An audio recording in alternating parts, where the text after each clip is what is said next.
May I have your take on the budget, Mr. Godrej? And also, do you think all these other, smaller bits of reform, like Nellal Kidwai said, NK Singh said, insurance, banking reform, retail, can they be done outside the budget as independent legislations?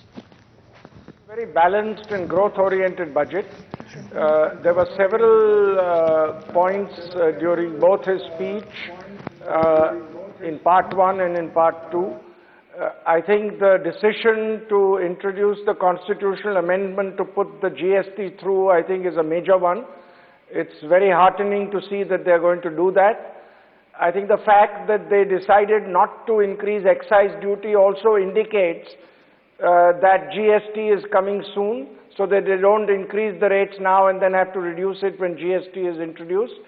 I do hope that GST is definitely introduced by October 1st at the latest, because GST would be the single biggest reform since 1991.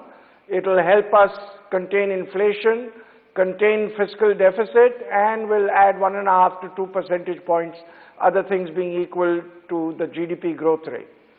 I think overall the reduction of surcharge is also a very good message, and I think this is a very growth-oriented message. So I expect with this budget we will have a GDP growth of at least 9% in the next financial year. Let me go to Nellal Kidwai, who's also joining us now. She's joining us from FICCI this afternoon. Ms. Kidwai, good afternoon. Tell us what you think. How do you rate the budget? I heard some of your initial comments in that news conference. Very positive. But many of our panelists are not getting a direction of the big story. They say it's a lost opportunity.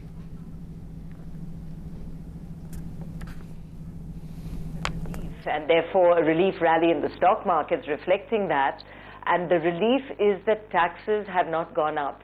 Because I'm sure you would have heard, Arnab, before the budget that many feared that in order to get to a fiscal deficit number which was under control, and 4.6 even today is ambitious, it would have required taxes to go up.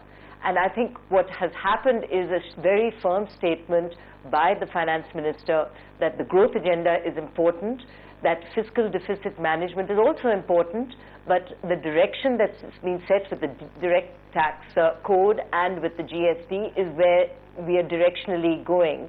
And so therefore a hike in taxes now only to bring it down as we sign on to the DTC and the new GST would in fact have not helped matters.